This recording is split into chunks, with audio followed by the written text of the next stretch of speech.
ये आकाशवाणी रायपुर है। प्रादेशिक समाचार बुलेटिन के साथ मैं विभाष कुमार झा।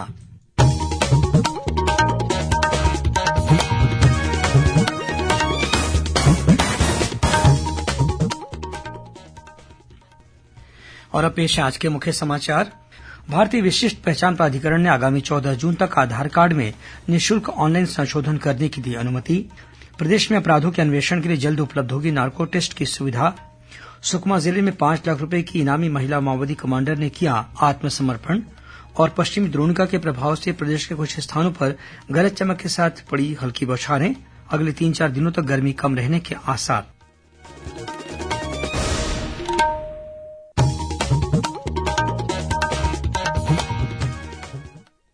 अब समाचार विस्तार से। भारतीय विशिष्ट पहचान प्राधिकरण यूआईडीएआई ने नागरिकों को अपने आधार कार्ड में निःशुल्क ऑनलाइन संशोधन करने की अनुमति दे दी है। आकाशवाणी समाचार के साथ विशेष बातचीत में प्राधिकरण के मुख्य कार्यकारी अधिकारी सौरभ गर्ग ने बताया कि लोगों को आवश्यक सुविधा देने के उद्देश्य से यह निर्णय लिया गया है। श्री गर्ग ने कहा कि प्राधिकरण द्वारा देश के आम लोगों को अपनी पहचान के प्रमाण और पते के दस्तावेजों को अपलोड करने के लिए प्रोत्साहित किया जा रहा है। उन्होंने कहा कि जिन लोगों को 10 वर्ष पहले आधार कार्ड जारी किया गया था, उनके विवरण में यदि पता या फोन नंबर सहित अन्य दस्तावेज बदल गए हैं तो इसकी नवीनतम जानकारी आधार के साथ जोड़ना आवश्यक है। इसी बात को ध्यान में रखते हुए प्राधिकरण ने ऑनलाइन संशोधन की निःशुल्क सेवा अगले 3 महीनों के लिए उपलब्ध कराई है। यह सुविधा 15 मार्च से आगामी 14 जून तक केवल माई आधार पोर्टल पर निःशुल्क उपलब्ध रहेगी। राज्य विधानसभा में आज शून्यकाल के दौरान प्रधानमंत्री आवास योजना के मुद्दे को लेकर कल हुए प्रदर्शन के दौरान भाजपा कार्यकर्ताओं पर कथित रूप से बम फेंकने का मामला गूंजा। भाजपा सदस्यों ने इस बात पर चर्चा कराने की मांग की, लेकिन आसंदी द्वारा चर्चा से इंकार किए जाने पर भाजपा सदस्यों ने शोर शराबा किया। इस पर सदन की कार्यवाही स्थगित कर दी गई। नेता प्रतिपक्ष नारायण चंदेल ने कहा कि लोकतंत्र में दमनकारी नीतियों के लिए कोई स्थान नहीं है।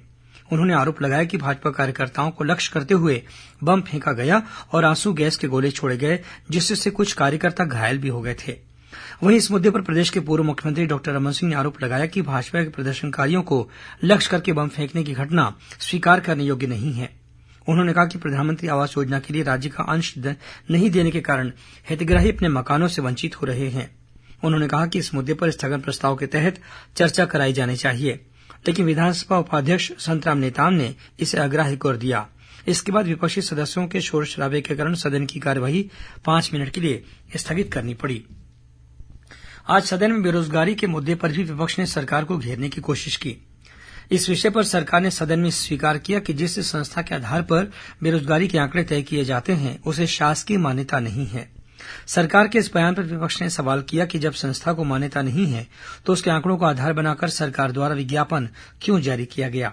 इस मुद्दे पर विपक्ष के अन्य सदस्यों ने भी पूरक प्रश्न किए। पूरक प्रश्नों की संख्या को लेकर जब विभागीय मंत्री अमरजीत भगत ने आसंदी का ध्यान आकर्षित किया तो विधानसभा अध्यक्ष डॉक्टर चरणदास महंत ने मंत्री के कथन पर आपत्ति जताते हुए कहा कि जो विषय आसंदी को गंभीर लगेगा उस पर कितने भी पूरक प्रश्न पूछने की अनुमति दी जा सकती है। इस मुद्दे पर नेता प्रतिपक्ष नारायण चंदेल ने कहा कि रोजगार के वास्तविक आंकड़ों को सदन में पेश नहीं किया जा रहा है। इस मुद्दे पर मुख्यमंत्री भूपेश बघेल ने भी सदन में जानकारी दी, लेकिन इस जवाब से असंतुष्ट विपक्ष ने सदन से बहिर्गमन कर दिया। केंद्रीय जनजातीय कार्य राज्यमंत्री रेणुका सिंह ने कहा है कि अनुसूचित जनजातियों और जनजातीय बहुल क्षेत्रों के विकास के लिए सरकार विशेष कार्य योजना लागू कर रही है। राज्यसभा में कल उन्होंने कहा कि जनजातीय कार्य मंत्रालय के अतिरिक्त 41 मंत्रालय और विभाग हर वर्ष अपनी विभिन्न योजनाओं में जनजातीय विकास के लिए भी विशेष प्रावधान करते हैं। उन्होंने बताया कि ये परियोजनाएं शिक्षा, स्वास्थ्य, कृषि, सिंचाई, सड़क, आवास, विद्युतीकरण, रोजगार सृजन और कौशल विकास से संबंधित हैं। प्रदेश में अपराधों के अन्वेषण के लिए अब नार्को टेस्ट की सुविधा भी उपलब्ध होने वाली है। कल विधानसभा में अपने विभाग की अनुदान मांगों पर चर्चा का जवाब देते हुए गृह मंत्री ताम्रध्वज साहू ने बताया कि नार्को टेस्ट के लिए जरूरी औपचारिकताएं पूरी कर ली गई हैं और रायपुर के एम्स अस्पताल के साथ मिलकर इस टेस्ट के लिए आवश्यक मशीनें भी मंगवा ली गई हैं। गृह मंत्री ने कहा कि इस सुविधा के उपलब्ध हो जाने से अब बड़े अपराधों में इस्तेमाल किए जाने वाले नार्को टेस्ट के लिए प्रदेश के बाहर नहीं जाना पड़ेगा। उन्होंने बताया कि प्रदेश में साइबर अपराधों को रोकने के लिए सभी 5 रेंज मुख्यालयों में साइबर थानों की स्थापना की जा रही है। इसके साथ ही साइबर अपराधों की जांच के लिए दुर्ग में फॉरेंसिक साइंस लेबोरेटरी कॉलेज की स्थापना भी जल्द की जाएगी। श्री साहू ने बताया कि डायल 112 की सुविधा से 17 अन्य जिलों को भी जोड़ दिया गया है। इस तरह अब यह सुविधा प्रदेश के 28 जिलों में उपलब्ध है। इस बीच विधानसभा में अगले वित्त वर्ष के लिए लोक निर्माण, गृह, जेल, धार्मिक न्यास, धर्मस्व और पर्यटन मंत्री ताम्रध्वज साहू के विभागों से संबंधित करीब 12,915 करोड़ रूपये की अनुदान मांगे सर्वसम्मति से पारित कर दी गई। अनुदान मांगों पर विधानसभा के अंदर 15 सदस्यों ने चर्चा में भाग लिया। श्री साहू ने अनुदान मांगों पर चर्चा का जवाब देते हुए कहा कि माओवाद प्रभावित क्षेत्र में सुरक्षा के बिना विकास कार्य करना लगभग असंभव है। इसलिए राज्य सरकार ने बस्तर के संवेदनशील क्षेत्रों में अभी तक 74 कैंपों की स्थापना की है। उन्होंने कहा कि राज्य सरकार द्वारा पर्यटन को बढ़ावा देने के लिए ट्राइबल टूरिज्म की शुरुआत की गई है। प्रादेशिक समाचार आप आकाशवाणी रायपुर से सुन रहे हैं। छत्तीसगढ़ की खबरों से है आपका वास्ता और खबरों की विश्वसनीयता से है हमारा वास्ता। आकाशवाणी समाचार रायपुर के प्रादेशिक समाचार बुलेटिन के साथ ही हमारे समसामयिक कार्यक्रम आप रेडियो के अलावा अपने मोबाइल पर भी सुन सकते हैं। आकाशवाणी समाचार फेसबुक, ट्विटर और यूट्यूब पर भी उपलब्ध है। हमारा Facebook page Chhattisgarh news on AIR, Twitter handle CGAIR news और हमारा यूट्यूब चैनल है छत्तीसगढ़ AIR न्यूज। तो अब रेडियो के साथ ही आपके मोबाइल के जरिए भी हम पहुंच रहे हैं आप तक। छत्तीसगढ़ की हर खबर के लिए सुनते रहिए आकाशवाणी समाचार। और अब आगे बढ़ते हैं बाकी के समाचारों की ओर। भारतीय सेना में JCO तथा OR पद पर भर्ती के लिए इन दिनों ऑनलाइन पंजीयन किया जा रहा है। यह ऑनलाइन पंजीयन ज्वाइन इंडियन आर्मी वेबसाइट पर हो रहा है। पंजीयन कराने की अंतिम तारीख 20 मार्च है। सेना भर्ती कार्यालय रायपुर के निदेशक कर्नल नरेंद्र प्रसाद सेमल्टी ने बताया कि भर्ती प्रक्रिया में वही उम्मीदवार शामिल हो सकेंगे जिन्होंने अपना पंजीयन करा लिया है। इसके लिए उम्मीदवार के पास आधार कार्ड और 10वीं का प्रमाण पत्र होना अनिवार्य है। सुकमा जिले में पुलिस द्वारा चलाए जा रहे पुना नरकुम अभियान के तहत आमदई एरिया कमेटी की कमांडर एक महिला माओवादी ने आत्मसमर्पण कर दिया है। जिले के पुलिस अधीक्षक सुनील शर्मा ने बताया कि इस महिला माओवादी पर 5 लाख रूपये का इनाम घोषित था। उधर दंतेवाड़ा जिले के मंगनार इलाके में कल पुलिस और माओवादियों के बीच मुठभेड़ होने की खबर है। इसमें किसी के हताहत होने की सूचना नहीं मिली है। पुलिस को मंगनार इलाके में माओवादियों के मौजूद होने की सूचना मिली थी। इसी आधार पर मालेवाही थाने से डीआरजी की टीम तलाशी अभियान पर निकली थी। पुलिस बल के मंगनार इलाके में पहुंचते ही माओवादियों ने उन पर गोलीबारी शुरू कर दी। सुरक्षा बल की जवाबी कार्रवाई के दौरान माओवादी घने जंगल का लाभ उठाकर भागने में सफल हो गए। सुरक्षा जवानों ने घटनास्थल से विस्फोटक और अन्य सामान बरामद किए हैं। घटना के बाद पुलिस ने पूरे इलाके में गश्त और बढ़ा दी है। महासमुंद जिले के सीमावर्ती गांवों में 3 दंतैल हाथियों की हलचल को देखते हुए वन विभाग ने ग्रामीणों को सचेत कर दिया है। वन विभाग के अनुसार ये तीनों हाथी महासमुंद की जीवतरा और कोना के जंगल में पिछले कुछ दिनों से विचरण कर रहे हैं। इस वजह से धनसुली, मोरधा, कोना, खट्टी, केशवा, परसादा और लाभरा कला जैसे पड़ोसी गांवों में भी ग्रामीणों को सतर्क रहने के साथ ही जंगल की ओर नहीं जाने को कहा गया है। वन अधिकारियों के अनुसार ये हाथी आज रात्रि में गरियाबंद जिले में प्रवेश कर सकते हैं।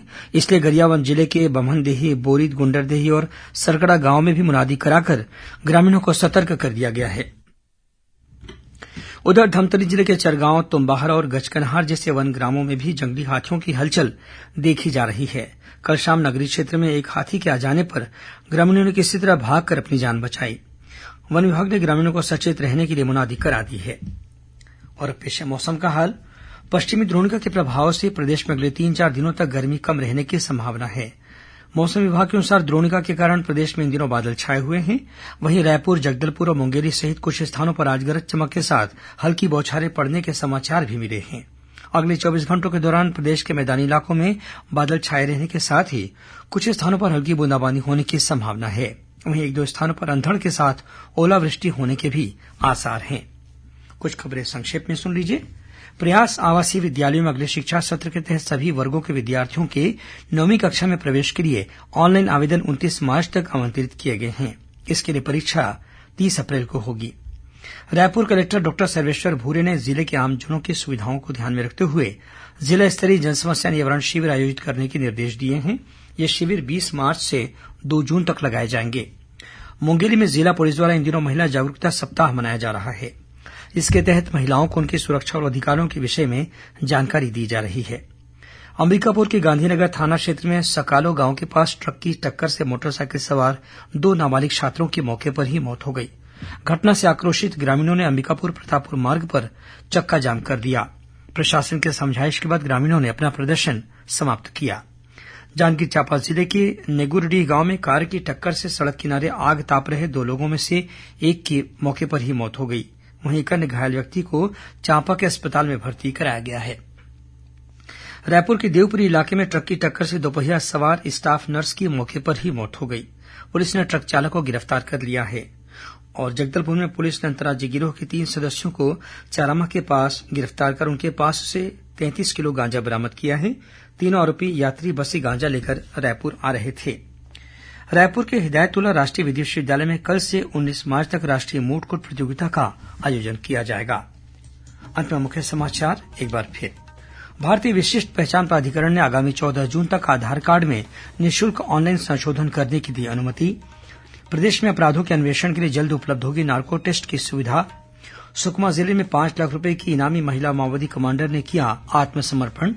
और पश्चिमी द्रोणिका के प्रभाव से प्रदेश के कुछ स्थानों पर गरज चमक के साथ पड़ी हल्की बौछारें। अगले 3-4 दिनों तक गर्मी कम रहने के आसार। इसी के साथ प्रादेशिक समाचार बुलेटिन समाप्त हुआ। नमस्कार।